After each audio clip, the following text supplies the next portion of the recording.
ಅಚ್ಚ ಕನ್ನಡದ ಮೊದಲ ದೊರೆ ಮಯೂರವರ್ಮ. ಮಯೂರವರ್ಮ ಕ್ರಿಸ್ತಶಕ 345 365 ನಡುವಿನ ಕಾಲಘಟ್ಟದಲ್ಲಿ ಜೀವಿಸಿದ್ದರು. ಮಯೂರವರ್ಮ ಕದಂಬ ರಾಜಮನೆತನದ ಸ್ಥಾಪಕರಾಗಿದ್ದು ಬನವಾಸಿಯನ್ನು ರಾಜಧಾನಿಯಾಗಿ ಮಾಡಿಕೊಂಡು ಆಳ್ವಿಕೆ ನಡೆಸುತ್ತಿದ್ದರು.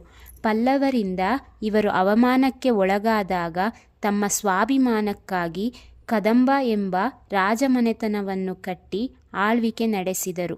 ಕದಂಬ ಸಾಮ್ರಾಜ್ಯವು ಕರ್ನಾಟಕದ ಮೊದಲ ಸ್ವತಂತ್ರ ರಾಜಮನೆತನವಾಗಿತ್ತು. ಮಯೂರವರ್ಮನ ಜೀವನ ಮತ್ತು ಸಾಧನೆಗಳು. ಹುಟ್ಟು ಮತ್ತು ಶಿಕ್ಷಣ. ತಾಳಗುಂದ ಇದು ಶಿವಮೊಗ್ಗ ಜಿಲ್ಲೆಯಲ್ಲಿ ಇದೆ. ಬ್ರಾಹ್ಮಣ ಕುಟುಂಬದಲ್ಲಿ ಜನಿಸಿದ ಮಯೂರವರ್ಮ ತಮ್ಮ ಗುರುಗಳಾದ ವೀರಶರ್ಮರೊಂದಿಗೆ ಕಂಚಿಗೆ ತೆರಳಿ ವೇದ ಅಧ್ಯಯನ ಮಾಡಿದರು.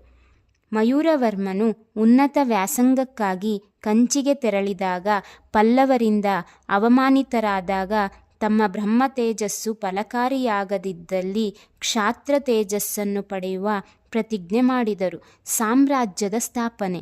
ಪಲ್ಲವರ ವಿರುದ್ಧ ದಂಗೆ ಎದ್ದು ಹಲವು ಪ್ರದೇಶ ಪ್ರಾಂತ್ಯಗಳನ್ನು ಗೆದ್ದು ಬನವಾಸಿಯನ್ನು ರಾಜಧಾನಿಯಾಗಿ ಮಾಡಿಕೊಂಡು ಕದಂಬ ಸಾಮ್ರಾಜ್ಯವನ್ನು ಸ್ಥಾಪಿಸಿದರು.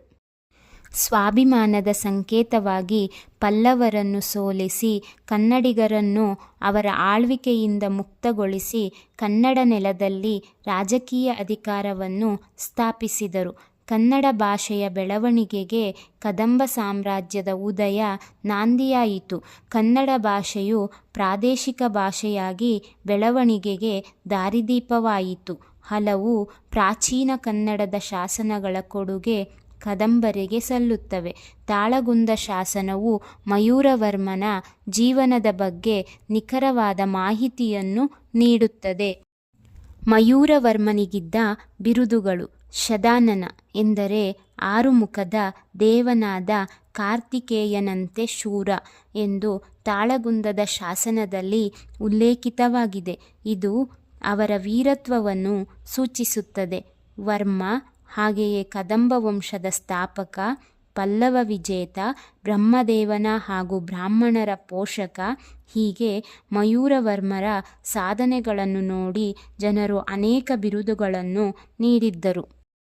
ಸಂಕ್ಷಿಪ್ತವಾಗಿ ಹೇಳುವುದಾದರೆ ಮಯೂರವರ್ಮನ ಜೀವನ ಕಥೆಯು ಸ್ವಾಭಿಮಾನ, ಧೈರ್ಯ ಮತ್ತು ಬದ್ಧತೆಗೆ ಸಾಕ್ಷಿಯಾಗಿದ್ದು ಕರ್ನಾಟಕದ ಇತಿಹಾಸದಲ್ಲಿ ಒಂದು ಪ್ರಮುಖ ಅಧ್ಯಾಯವಾಗಿದೆ.